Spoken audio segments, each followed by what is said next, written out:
But there was a huge technical change in this pattern.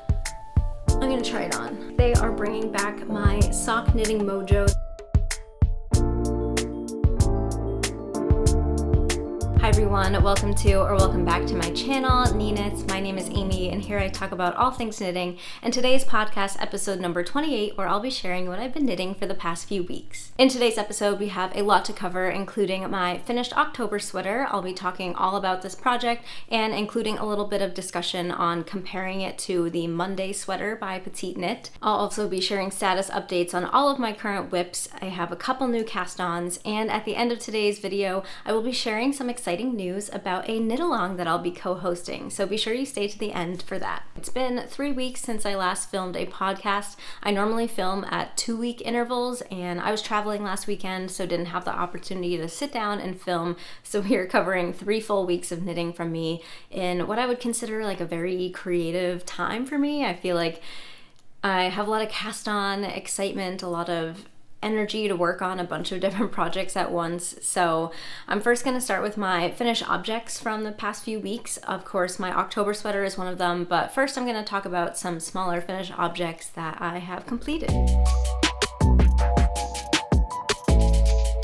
First up is a project I no longer have with me, and you haven't seen it yet because I started it after the last podcast, and this is the Bothy Hat by Isolde Teague. This was a very quick gift knit. I started it and finished it in about a week and have since given it away also. So I have some photos and some clips to share with you of the project. I have knit it once before and really enjoyed it. It is a bottom-up beanie. I usually start with the tubular cast on for 2x2 ribbing, and yeah, you just knit the beanie to however long you would like it, and then the crown decreases are one part that I really love about this pattern. It's not your standard 2x2 ribbing crown decreases. They're actually cabled decreases, so they have some movement within the stitches that I think creates a very nice finished look. So this beanie that I made was a gift for my brother-in-law. He wanted a black beanie, and I had some yarn in my stash to use. I had some red stag fiber Dasha sock that was kindly gifted to me in the color Stone Gate, which is this really nice, I would say very dark gray color, but definitely you could call it black as well, depending on the lighting. It certainly has that sort of tonal look from the hand dyeing. It's 80% superwash merino, 10% yak, and then 10% nylon. And it's a fingering weight sock yarn. You get 437 yards in a single 100 gram skein. So the Bothy Hat is a DK weight knit pattern, so I held the sock yarn double on 3.25 millimeter needles. Now this gift was for my brother-in-law, and his head circumference should be an adult large to extra large based on the pattern. The pattern has 4 sizes ranging from baby to adult. They are kind of size ranges, so within the adult sizes there are 2. The first adult size is called adult small to medium, and then the second adult size is called adult large to extra large. So kind of confusing, but based on head circumference, I should have made the size adult large to extra large, but from experience when I made this hat last year, the adult large to extra large is very large. I had casted it on last year in that size for my husband Nick, and it was way too big. After about a couple inches of knitting, I could tell that it was just gonna be very large, and I'm knitting these out of superwash yarns as well, which have a little bit of growth with wear and washing. So I actually sized down for the first hat that I made, and it fit my husband perfectly, so I did the same thing with this hat. I sized down, made the size adult small to medium, and the recipient thought that it fit them very well, so I'm glad that it worked out that way. It is just a single folded brimmed hat, so I was able to squeeze it out of 100 grams of yarn, which is awesome. I knit the body to about 7 inches before starting the crown decreases. The pattern does want you to knit it to about 8 inches before the crown decreases for the adult small to medium size. And I just didn't want to run out of yarn, so I knit it to 7, and it worked out quite well. I think I only had like 5 grams left of the yarn, so that was good use of one single skein of yarn. I did also use the 2x2 tubular cast on for this hat. I find that it gives it a very clean look in the finished hat. It does look kind of weird with the ribbing kind of scrunched up, but once the wearer of the hat puts it on and it stretches out, I think it looks really nice. So if you haven't tried it, definitely recommend it. It's not as scary as it might seem, and I think it's worth the effort for the finished look. So that was my Bothy hat. Again, quick project that I banged out in just a week. My next finished object is one that I've been working on for much longer, but it is also a beanie, and this is my Robin beanie. This is a pattern by Sari Nordland, and I have been working on this since November, and it kind of was a languishing project because it got to be kind of boring, so I put it aside in favor of some more exciting projects. But I don't know why, within the past few weeks I just had the motivation to finish it and work on it. So I brought this around everywhere with me and just powered through all of the knitting, and here it is. So this beanie pattern by Sari Nordland is a top-down 2x2 ribbed beanie. So you start at the crown with sort of a pinhole cast on or like a ring cast on. There are many different ways that you can cast on for the small circumference, and then you do your crown increases until you get to the appropriate stitch count, and then the rest of the hat is all 2x2 ribbing. There's nothing special about the body of the hat. It's exactly like it looks, a very long 2x2 ribbed tube. The pattern suggests a fingering weight yarn held with a silk mohair or a single strand of DK weight yarn on 3mm needles. So the yarn that I used here is Originally Lovely Pura, which is their 100% merino DK weight yarn, and this is the color Dusk.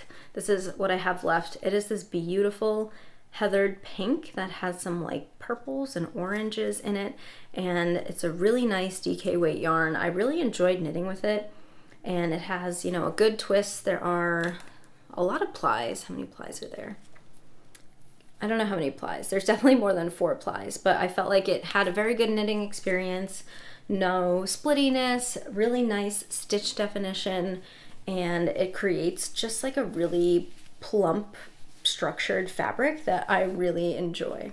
So I pretty much knit this to pattern. The few things that I changed, actually maybe it's just one thing that I changed, was the cast on. You know, it tells you to cast on X amount of stitches using like the small circumference cast on method, and when I did the suggested like cast on count, I had way too many stitches where I could not pull my little like ring closed. So what I ended up doing was casting on half the amount of stitches that the pattern said to, and then that allowed me to close up this ring. And you can see that there's still a little bit of a gap, but this was literally like as tight as I could get it without fearing of ripping the yarn from like how tight I was pulling it. I cast it on half the amount of stitches, and then in my very first row, which I guess would be like before my first row in the pattern, I knit front and back in all of the stitches to get up to that appropriate stitch count, and then started following the pattern for the increases. Now I didn't love how my increases turned out. You do leaning increases, and they just kind of pull on my stitches in a weird way that makes the like ribbing uneven, and I have a hard time describing it in words, but you guys can definitely see it, you know, compared to just my straight knit columns. My increase knit column, it's not pretty. It looks kind of wonky, and even from afar you can kind of see the unevenness. So I'm not a huge fan of that. I don't know if that's something that I can improve upon in my knitting. Like, I don't know if maybe I'm just not tensioning my increases appropriately, but I know from experience if this was a bottom up where I decreased for this line here, it would probably look a lot neater than if, you know, doing it top down with the increases. I knit this to about the suggested length in the pattern. It is said to knit to about 17.5 inches long from the top of the crown to the bottom. I cast it off at about 17 inches just because I was so tired of knitting it. There was so much 2x2 ribbing, and I was like, what's half an inch? I can lose half an inch. So this is just a sewn Italian bind off. I did have to rearrange the stitches to be able to do it for the 2x2 ribbing, which wasn't that bad. And I did that because I knew that this would need a lot of stretch, and my standard bind off tends to be tight. So I knew doing a sewn bind off loosely, I did it very loosely, would give me enough stretch where I wouldn't fear any restriction of this getting on my head. Now, because this is a double folded brim, you do not see the bind off edge at all, so it's up to you what you want to do, knowing it's not visible. You know, the only thing that you have to worry about is the stretchiness of it. So this is it folded up, And you can see that bind off gave me a ton of stretch, and let me finally try this on for you all. So I knit it to the length that was in the pattern because I did want it to look like how Sari Nordland styles it. You know, she has this very thick brim, and then it's a very tall hat on the top of your head. You can see, you know, how much space there is. Here's the top of my head, and yeah, it's a lot of poof. So if you like poofy beanies, definitely would recommend this style hat. I think the double folded brim is really classy. It's really thick. It feels super warm. Like I'm not gonna be able to keep this on for too long before I start getting too hot. But yeah, I mean, it's nice. Like I said before, the only thing I don't love about this was the increasing. The increasing just doesn't look that nice, and I don't really know if there was a huge benefit to knitting it top down. You could create the same exact looking beanie bottom up, and in Sari Nordland's pattern description, she does say that top down allows you to use as much or as little as you like for yarn. So if you're trying to stash bust or you have a limited amount of yarn and you don't kind of want to gamble with the crown shaping, you know, knitting it top down, you can cast off whenever you need to, like if you run out of yarn, and then, you know, you can adjust the brim fold accordingly. I found it difficult to try on this hat as I was knitting it because it was top down, because the like edge that I was knitting ends up being like right here. Where is it? Right here. So I definitely needed to use some tubing to help it, you know, get off my needles and be stretched around my head.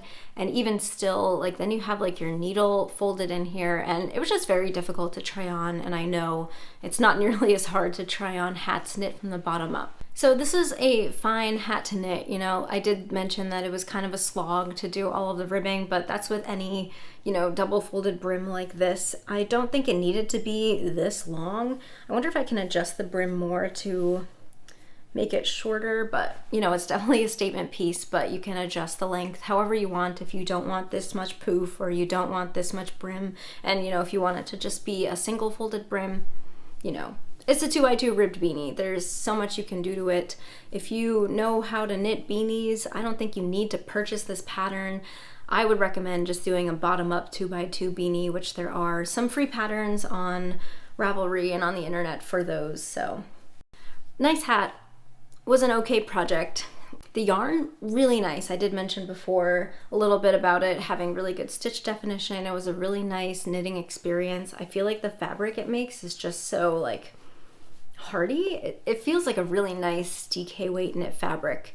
And oh, I did use 125 grams of the DK weight yarn to make this size beanie. That was about 2.5 balls of the Pura. Yeah, that's my Robin beanie. I don't know if there's much more to talk about with it. I think I covered everything. Now let's move on to my October sweater, which I'm wearing right now. I'm actually gonna quickly change so I can kind of hold it up and show you different parts of it while I talk about it. I'll be right back. All right, I have changed, so now I can show you everything about my October sweater. So the October sweater is a pattern by Petite Knit. It is a top-down raglan that features 2x2 ribbing accents, including a split hem at the bottom, and it is a DK weight knit. So the suggested yarn is a fingering weight wool with a silk mohair, or you can substitute a single strand of DK weight yarn. I am so happy with this finished object. I just love looking at it. I feel like it just came out so good. I really love the yarn combo that I used. The yarn that I use is a hand-dyed yarn. I used Sorella's Cashmere Sock in the color People Mover, which was from their Disneyland collection, held with an Asire silk mohair in the color 41, and it created this beautiful, drapey, like silky, variegated blue fabric. This is the Cashmere Sock. It is variegated with some light blues and just a little bit of light purple. And then the Asire Silk Mohair is this kind of sky blue color. And together, I think they go really well together. The Cashmere Sock is an 80% superwash merino, 10% cashmere, and 10% nylon fingering weight yarn. There are 435 meters in 100 gram skein of this. And the silk mohair is a 25% silk and a 75% kid mohair yarn, and you get 212 meters per 25 grams of this yarn. So for this sweater, I knit it on 4.5mm needles to get gauge. The gauge for this pattern is 21 stitches and 28 rows per 4 inches or 10 centimeters. The suggested needle size is a 4mm. I knit kind of tightly, so I tend to need to size up in my needle size with a lot of different patterns. I did do the size extra small, which is actually one size smaller than the suggested size based on my bust circumference. Normally with petite knit patterns, I am a size small, but this pattern has a lot of positive ease. In fact, the suggested ease on this pattern is 11.25 inches, which is 30 centimeters. And I knew that was going to be very, very oversized on me, so I thought I would help myself out with that just a little bit and size down one size to give myself just a little bit less than that in positive ease. My finished gauge after blocking was pretty close to the suggested. I ended up hitting 22 stitches per 4 inches, which is, still a little bit tighter. I think it might still, expand a little bit with washing and wearing. And I ended up with a finished bust circumference of 44.5 inches, which gives me about 10.5 inches total of positive ease. So knowing that this had a lot of positive ease, I didn't want to make it very long. I think I wanted to sort of counteract the extreme amount of positive ease by making it more of a cropped fit on me. And I modified the lengths from the pattern immensely. So you can see here, my body is not very long. And I mean, that also is because I myself don't need a very long body, but I wanted the split of the hem to hit, around the top of my high-waisted pants that I usually wear. And I did that by cropping this by about 4.5 inches from the suggested body length. And then in addition to that, I also cropped the ribbing length at the body by 1 inch on either side. So a total of 5.5 inches shorter than if I had followed the suggested pattern length.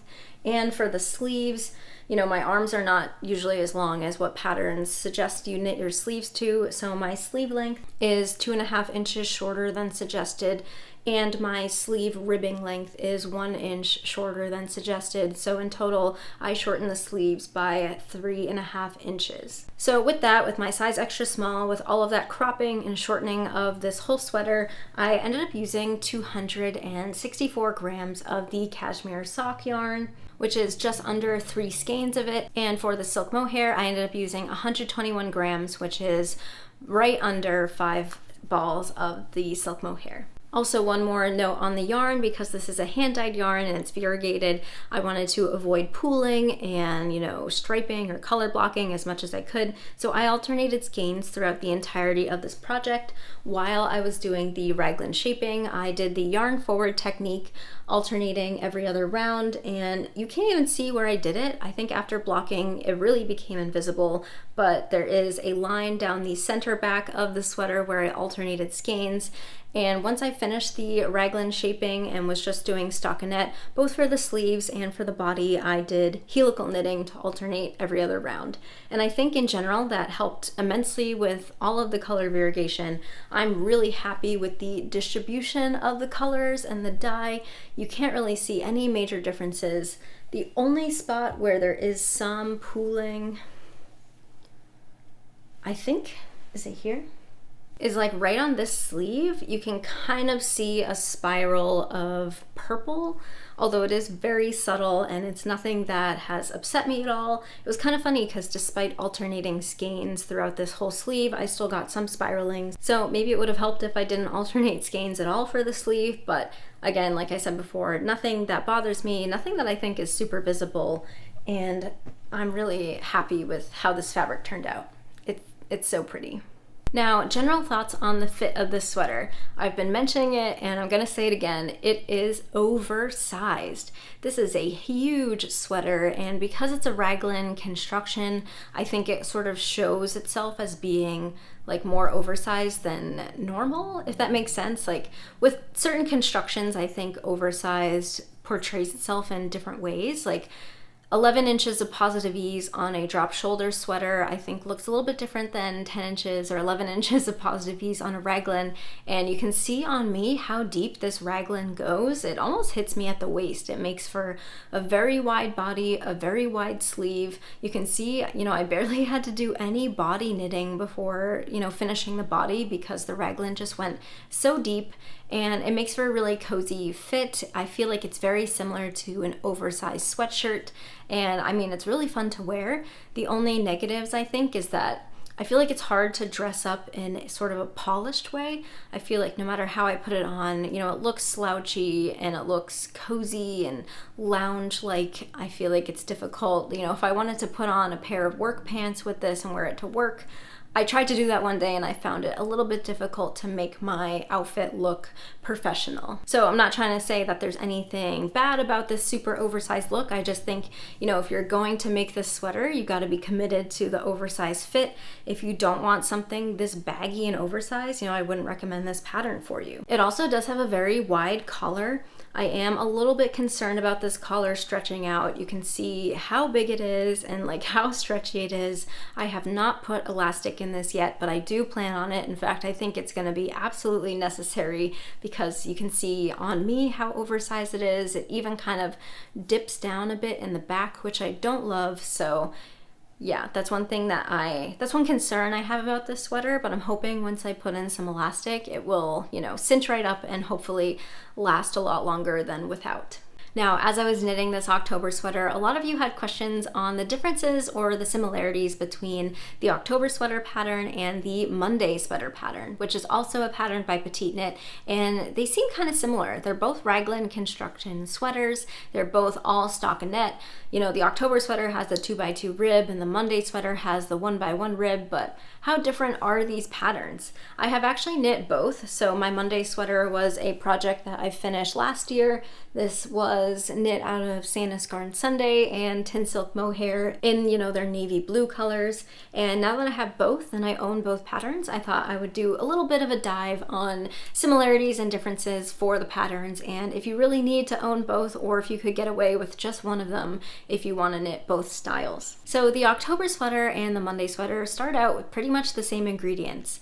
They have the same exact gauge, which is 21 stitches by 28 rows per 4 inches or 10 centimeters. They are both suggested to be knit on 4mm needles, and the yarn suggestions are pretty much the same: a fingering weight wool held with a lace weight silk mohair or a single strand of DK weight yarn. Now, the suggested positive ease is where these two patterns start to differ. The October sweater is suggested to be knit or worn with 11¼ inches of positive ease, which is 30 centimeters. And the Monday sweater positive ease is suggested to be 6 to 8 inches or 15 to 20 centimeters. So the Monday sweater is intended to be worn with less positive ease. In terms of construction, from a general sense, they're kind of similar. They're both top-down raglans. However, the initial construction of like the neckline and the neck shaping is different. In the October sweater, you start by knitting flat and you raise the back neck by making increases along the front here, which you can see while you're doing the raglan, and then you cast on in the middle of your row to join in the round and then continue from there. Whereas in the Monday sweater, you actually start in the round from the collar. So you complete the collar and fold it down before you even start the raglan shaping, and then you do the raglan shaping in the round and you shape the back neck with German short rows. So you don't have any increase line that goes along the front of the collar. If your German short rows are usually pretty invisible, I would say that the shaping on this neckline is invisible in comparison with the October sweater, where it's visible. So because you don't start with the collar on the October sweater, you do have to pick it up later and knit it separately and fold down the collar separately. It can be finished with either like a sewn folding, or you can do like a bind off to fold the collar. Other differences between the two sweaters, this one's obvious. The October sweater is all 2x2 ribbing, collar, sleeve cuffs, and the hem. Additionally, the hem on the October sweater is a split hem, so you have to knit both these panels flat, whereas the Monday sweater accents are all written in 1x1 rib. So you can see the collar is 1x1 rib, the sleeve cuff 1x1, and the hem is 1x1, but there's no split hem, so this is all done in the round. They both have the same number of raglan stitches.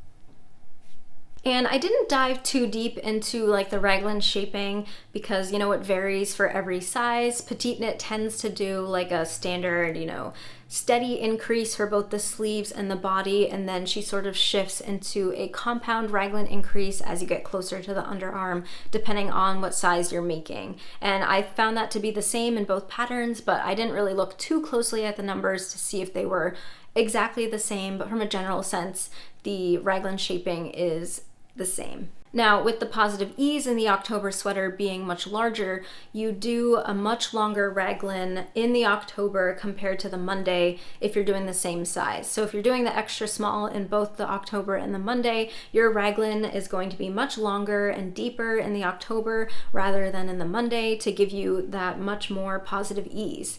In turn, that gives you a wider body, and it also gives you wider sleeves that Petite Knit does not taper out nearly as much. You can see how wide the October sweater sleeves are. This is knit 2 pattern, whereas the Monday sweater sleeves, you know, you start out with a shallower raglan and you end up with much skinnier sleeves. So you can see the major differences there.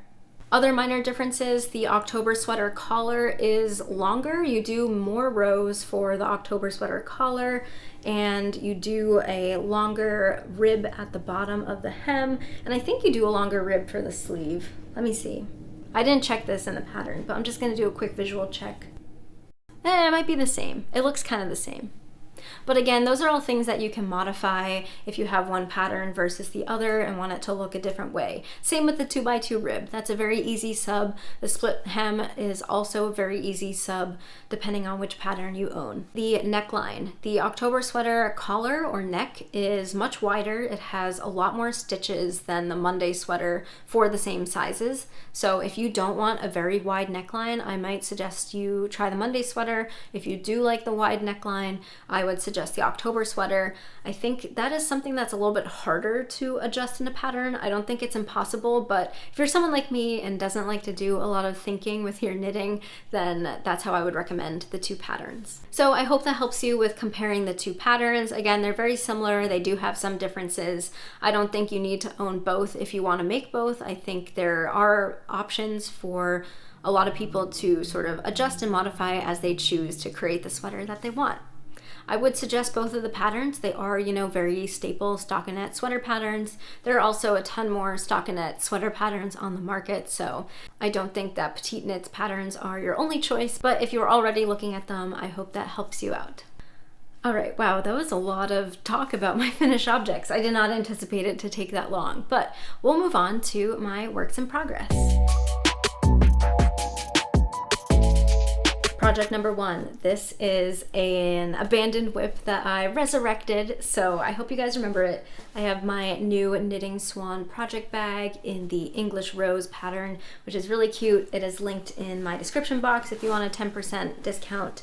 Really been enjoying these project bags. But here's my April cardigan. It is another pattern by Petite Knit.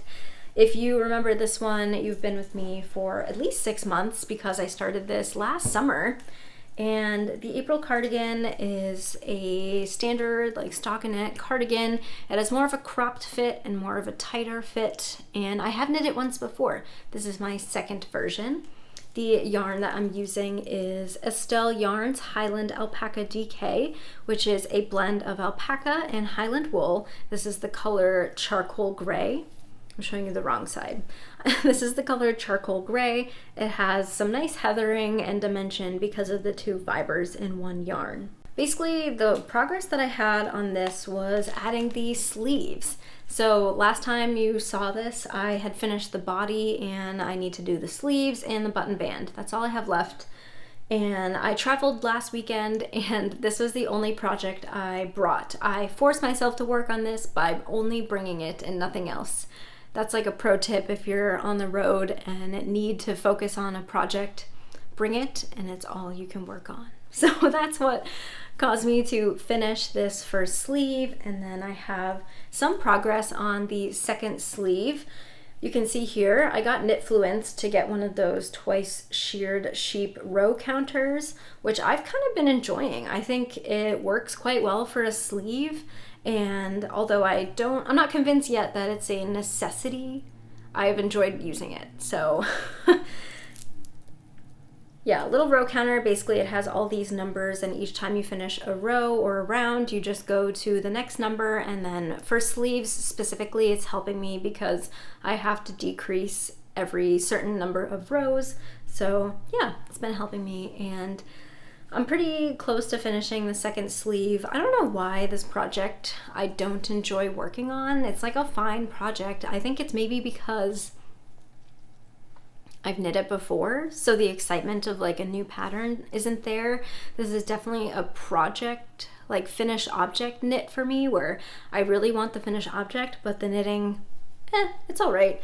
I mean, obviously the cardigan was knit flat, and that was kind of a slog in of itself, but these sleeves are in the round, so I really should have no issue knitting them, but I just feel like my other projects are more exciting, which is why this is so slow growing. I also am going to be doing a mod on this cardigan. I'm going to be doing a double knit button band, which is not in the pattern, and I've never done that before. I know it's kind of a bit of an undertaking, so maybe I'm kind of procrastinating getting to that point by not working on it because I don't really want to do it, but we'll see how far along this project goes as I force myself to work on it in the next few weeks. All right, my next work in progress is an example of something that I have much more excitement for and definitely choose to pick up way more than working on my April cardigan. And this is my Aurelia Pullover. This is a pattern by Sari Nordland. It is a top-down raglan with all over cables and baubles and texture, and I've really been enjoying working on this. I do have it on a little tube to really show you the raglan shape of it, the fabric, and how much progress I've made on it. So the yarn I'm using is Sorella Yarn's Classic DK in the color Folklore. This is a sort of purpley gray color. I definitely would call it purple upon first glance, but you can see it's a super muted purple. This is the Classic DK base, which is a 100% superwash merino DK weight yarn. I am using 4.5mm needles to meet gauge for this pattern, and I'm knitting size 2 for myself, which is the suggested size based on my bust circumference. So as you probably can imagine, this is a very involved knit. It has charts, it has different charts for every part of it, like the front and the back panels, all of the increases, the sleeves. There's lots of cables, there's baubles, there's like mini cables, and yeah, there's definitely a lot going on. This has kind of been, ooh, the sun is coming out. I hope the lighting gets a little bit better because it was definitely really dark before. But you can see just how much is going on in this sweater. You do start flat before joining in the round, but once you get in the round, you just do like raglan shaping all while doing all of this texture. So this is one of those projects that needs my full attention. I cannot simply just pick it up at any time and start working on it. I need to have like all the charts laid out in front of me. In fact, I normally use knitting patterns, or I normally read knitting patterns off of my iPad, but I was just getting kind of frustrated with all the scrolling back and forth between like all the different charts that are needed for a single round of this pattern. So I ended up printing them at work. I printed the charts at work, going old school with pen and paper, crossing out each line of the chart as I finish it.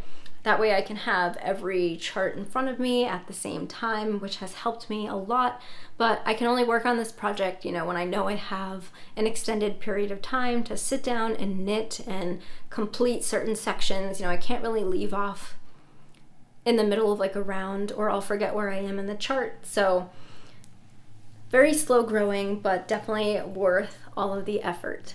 I definitely think doing the raglan increases and like the whole yoke of this pattern is the most involved part of it, because you're working the front and the sleeves and the back and the raglan increases and the shaping all at the same time. I am eager to split for sleeves because I think that will simplify the knitting a little bit, because I'll only be working on the body. We'll only have one chart to read. The body doesn't really have any shaping, so it's just, straight knitting through the chart. Yeah, I'm trying to push through. I actually did finish all of the raglan shaping according to the pattern, so I am due to split for sleeves at this point. However, you might be able to tell it's pretty shallow, and I don't think I'm ready to split for sleeves. I'm gonna try it on. You can see here, I think if I split for sleeves, it's not gonna work. Like, my armpit is here, and it definitely needs to stretch a bit. Now, I know this is unblocked, and there also is no collar, which might affect how this yoke kind of pulls in. So my plan before I continue is to first knit the collar, and then I'm going to block it, see how it grows or doesn't grow, and then assess if I need to knit more rounds before splitting for sleeves. I do know, based on my gauge swatch, that my row gauge is a lot shorter than the row gauge in the pattern, so that would lead me to believe that I definitely need to knit a few more rounds before splitting for sleeves. We'll have to do some knitting math there to help me out, but I don't think it'll be too difficult. Sorry Nordland does write in the pattern that you might need to add rounds before splitting for sleeves and recommends in the pattern to try it on, so I'm just following that and definitely would recommend that for you guys if you're doing a similar pattern. While working on this project, I have been improving my cabling without a cable needle skill. I have figured out how to do it for like 3 out of the 4 cables that are involved here. Maybe there's more. Basically, if I need to move 1 stitch, I can do it without a cable needle. As soon as I need to move 2 stitches, it's too much for me and I have to use the cable needle, but that happens kind of infrequently, so that has helped me speed up the process a little bit. This is a hand-dyed yarn, so I am sort of fading in and out the new skeins. You can see I just started a new skein here. This is almost full. So when I was almost done with the first skein, I started alternating skeins for the second skein to help prevent any like color lines, and I think it worked out pretty well. I can't tell if this new skein is a little bit darker than the first, but I think from afar, there's nothing obvious, there's no harsh lines, so that's what I'm gonna continue to do. I don't know if it's necessary to alternate skeins for the entire project, just because it is a tonal and not like a truly variegated, I'm not trying to avoid pooling, I'm just trying to avoid harsh lines if there's color differences between my skeins, so I'm thinking the fading should be pretty good, and that helps me, not have to worry about alternating skeins for the whole project. I am doing the yarn forward technique because with all of this texture there is absolutely no opportunity for helical knitting, I'm pretty sure, and I decided to do the yarn forward technique right at the raglan line so it'll be kind of invisible. Let's see, where is it? You can see here, this is where I introduced the new skein, so I have alternating skeins for about 2 or 3 inches of fabric. And now at this point, I did run out of the first skein and I'm entirely working from 1. So yeah, working out quite well. I'm very excited for this project. I know it's going to be a labor of love. It's gonna take me a little bit to knit, but that's okay. I'm really looking forward to having this beautiful textured, scrumptious knit piece in my wardrobe. And with the sun coming out, I think the lighting got weird. I'm gonna try to fix that and we'll be right back. Okay, I think I helped a little bit. I mean, in general, the lighting should be better now that the sun is out. I just didn't want it to be too like white and blown out. So my next project, this one has quite the story behind it. So this is my Ollie Sweater. It is a pattern by Marita Harvey, who's also known as Second Knit on Instagram. This is a drop shoulder oversized sweater. I am knitting this on 4mm needles with 2 yarns held together. I'm using Woolberry Fiber Co. Berry Cozy Sock in the color Rabbit Rump, which is mostly white but has some black speckles, and I'm holding it with an undyed Surrey lace from Birch and Lily Fiber Co. I've really been enjoying this knit. I really love the fabric. It looks so good. It's my first speckled sweater and I just can't wait to finish it, but I'm also really savoring every moment that I work on it. Now, this sweater, I was working on the body and I actually got to the point where I think I'm ready to start the hem. There is like a short row hem, so it's shorter in the front and longer in the back. So I was just at the point where I was ready to start that.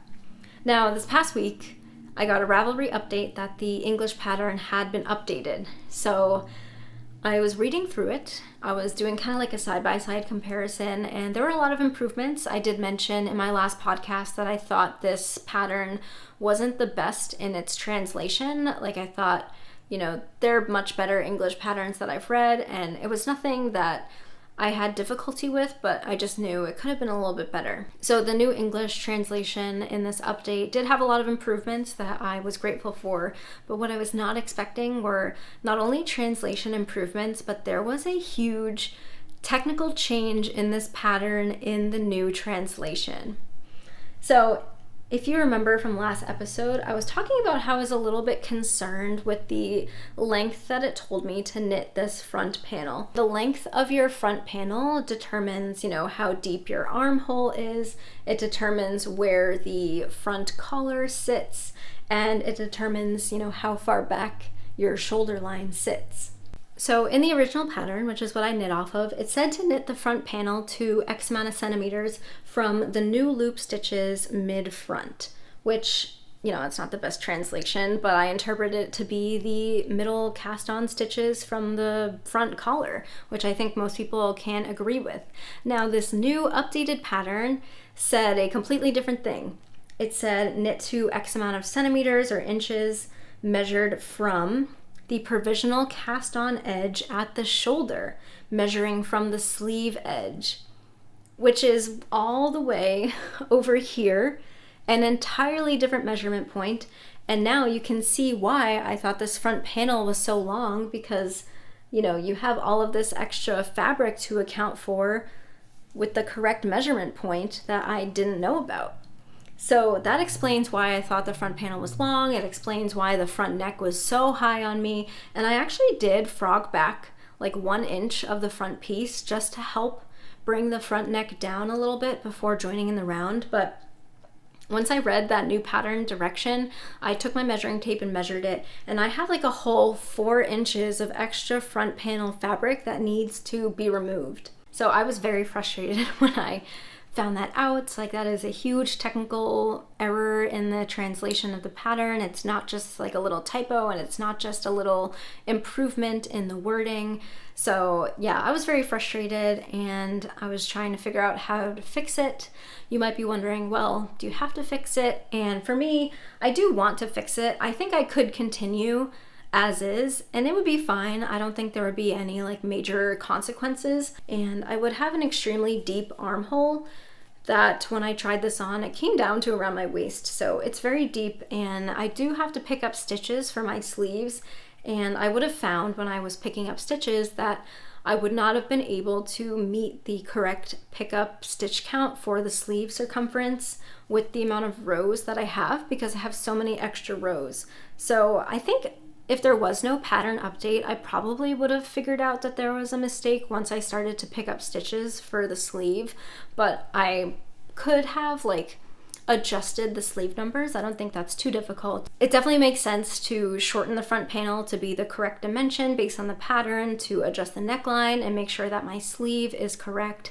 So I am gonna have to go back. At first I was thinking I would frog it and then, join in the round once I removed all that extra fabric, but I posted this on Instagram, had a ton of great suggestions from you all to not frog my knitting, but to instead cut and Kitchener together, where I want to take out the extra fabric, which should save me a ton of extra knitting time, because if I had frogged, I would have to undo all this knitting that I did up until the sleeve underarm connection. So my plan is to cut out this section. This is where I need to take out 4 inches of fabric. So I'll put in lifelines, I'll cut, and then I'll Kitchener together.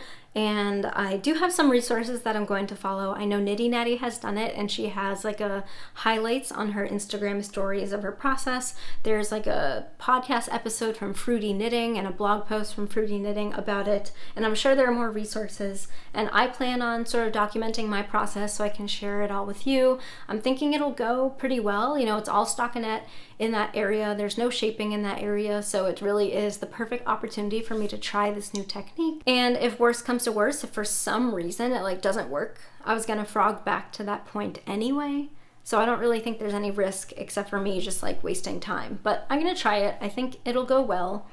and it should get me back on track with this pattern. Now, in terms of this pattern having a major error that was only resolved like several months after the pattern release, I can definitely say that I'm frustrated, but you know, I honestly think it was a genuine mistake. So this pattern was originally written in Norwegian, it was completely tested in Norwegian, and then it was translated into English, and I don't think that there was any testnet for the English translation. Now, I don't know if that's normal practice to like testnet translated patterns. I would think that it would help, you know, as soon as one person testnet this pattern in any of the sizes, they would have caught this mistake and then it would have been fixed prior to release. So, I mean, I can't lie and hide my frustration. I am going to say that this is a very frustrating thing to come across my pattern, and it's not my fault. I don't think I should have known that it was wrong. Like I said before, I feel like my gut instinct with knitting is not to think that patterns are incorrect. So I'm not sure what normal standards are for translating patterns, if they are expected to be retested.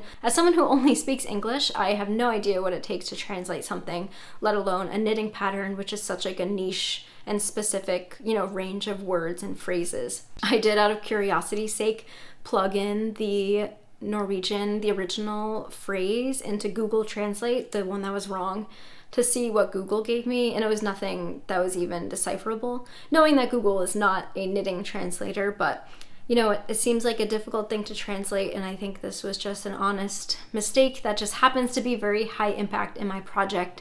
I'm not trying to hold it against the designer at all. I mean, mistakes happen in patterns all the time, and the designer did end up reaching out to me, very apologetic for the mistake, and even offered me a refund on the pattern, which I was really grateful for. The pattern designer did mention that they are taking steps to ensure that their current and future pattern translations are more accurate, you know, since knowing that this mistake happened, you know, knowing that they were very apologetic, and it definitely wasn't an intentional mistake. So I just think that maybe they need a little bit more of a proper translation process, whether that be getting the pattern retested in the new language, or maybe they need a different translator. I did pose a question on Instagram about the concept of pattern translation and what people know goes into it, because I don't really know anything. And a lot of people talked about how you should be a certified translator, you should have a specialty in knitting to be a knitting translator, so maybe that's what needed to be done for this pattern.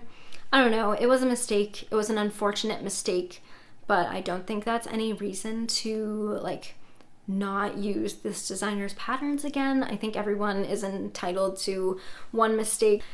If it becomes repetitive, then I can see that being a deterrent from a designer, but you know, this was a one-time mistake, it seems. I've only knit one pattern from them, and you know, they did acknowledge and apologize and say that they will do more to be better, which to me means a lot. So yeah, take that what you will. I'm curious what you think should go on with pattern translations, if you think they should be tested or tech edited again, if that is normal practice. Maybe it is, and I just don't know, but yeah. All right, moving on to some new cast-ons. So these are all like very small projects, and they kind of were like impulse cast-ons. The first one is the Laulu Shawl by Sari Nordlund. I had knit the Turtle Dove Shawl in December. I absolutely love it. I think it's really easy to wear, and I want more of those types of shawls. So Sari Nordlund's Laulu Shawl is a triangular shawl with all over cables. It's another charted pattern, and I am knitting this out of Sanas Garn Sunday and Sanas Garn Tin Silk Mohair in the color Poppy, which is really beautiful. It's this really bright neon red color, and I'm using 4mm needles for the project. I really haven't worked on this much since I started it. Like I said, it's charted, and charted patterns just automatically take much more time and dedication. Like I can't just pick it up and bring it anywhere. So I feel like I did this much in one day and then put it down and then haven't touched it since. I'm hoping to pick it up again soon, but I think it'll be a really nice finished shawl when I'm done. Next up, we have a pair of socks. These are a new pair of socks that I've been working on, and I am so in love with these socks. I think they are bringing back my sock knitting mojo that I have not had for a while. So I'm knitting just a plain pair of vanilla socks. I usually follow the Crazy Sock Lady pattern, which is free on YouTube, and it was mostly inspired by this yarn, which is absolutely stunning. This is Sugar Cookies by the Kinetic Knitter. This is their plush sock base, so it's a 4-ply sock yarn, and It's just so good. Look at all of those speckles. There's so many different colors on kind of like a pinkish base, and I just love how it knits up. I thought a vanilla sock would do really well for this highly speckled yarn.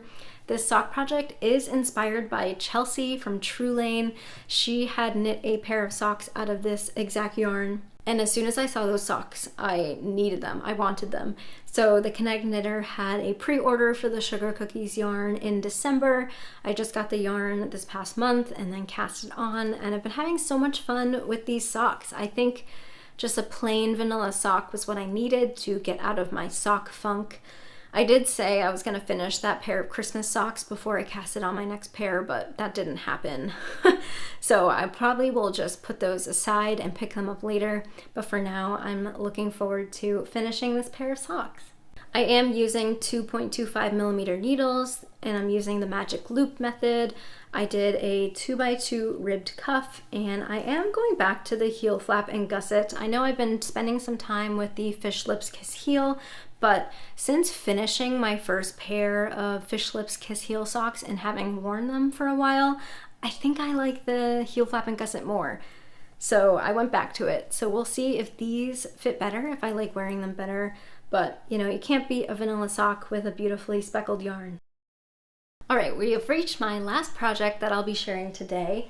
So I had casted on a project that I had talked about in my winter trends knitting video, or like winter trends that you can knit.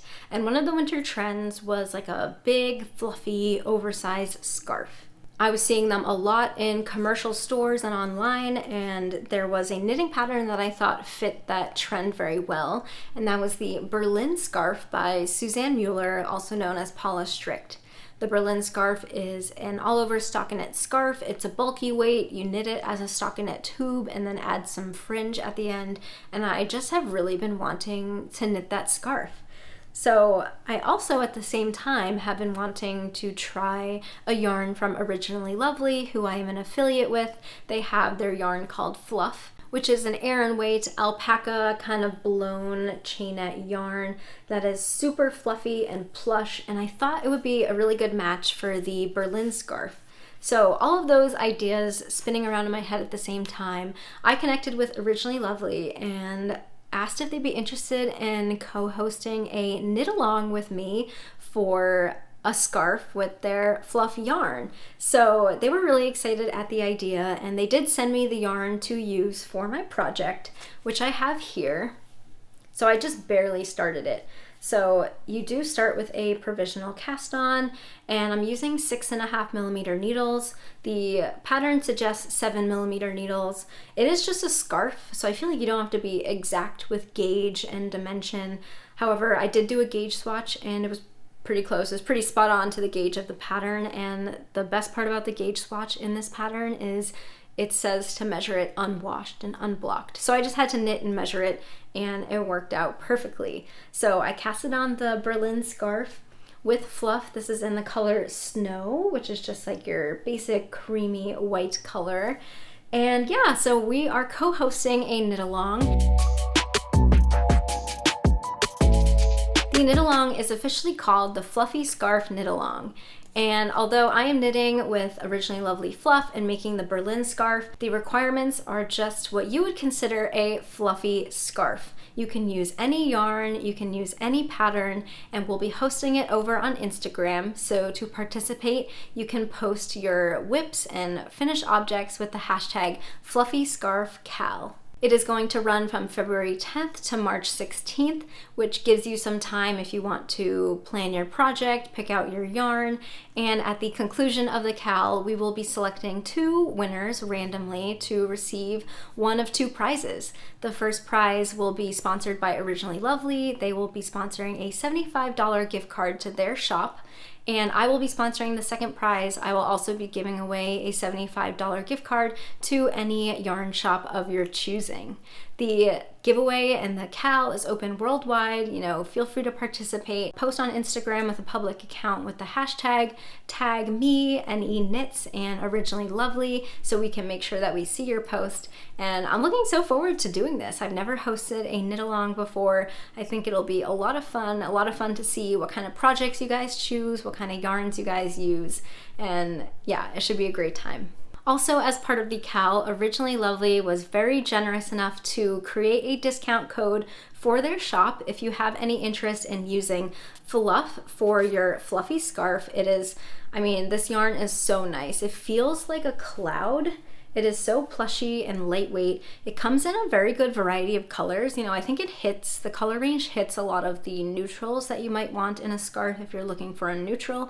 They also have a lot of really cool like pops of color. Some favorites that I have a lot of interest in is Lapis, which is this really bold blue color. They also have this color called Charm, which is this really cool kind of heathered pink color. And the mustard I think would be gorgeous in a scarf. So if you're interested in Originally Lovely yarns for your knit along project, you can use the code Fluffy Scarf at checkout for any of their yarns for a 20% discount. This code will be valid until March 15th, so for pretty much the entirety of the knit along. And you know, Fluff is gonna work great for the Berlin scarf, but you guys can feel free to use whatever will fit your pattern the best. You know, there's no pattern requirements, there's no yarn requirements to participate, so just wanna share that if you are interested in the yarn, you can shop at Originally Lovely with my link in the description box. I'll also have the link posted on my Instagram bio.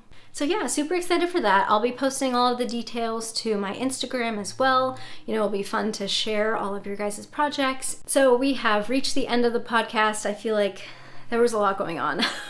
But thank you guys so much for joining me and continuing to watch my videos. If you are a continued viewer, if you are a new viewer and liked what you just saw and want to subscribe, would definitely love for you to subscribe. I try to post videos about once a week with project updates, you know, sharing my knitting goals, which is a hint at what's coming next, you know, talk about yarns and lots of other stuff. So thank you as always for watching, and I hope to see you in the next video. Bye.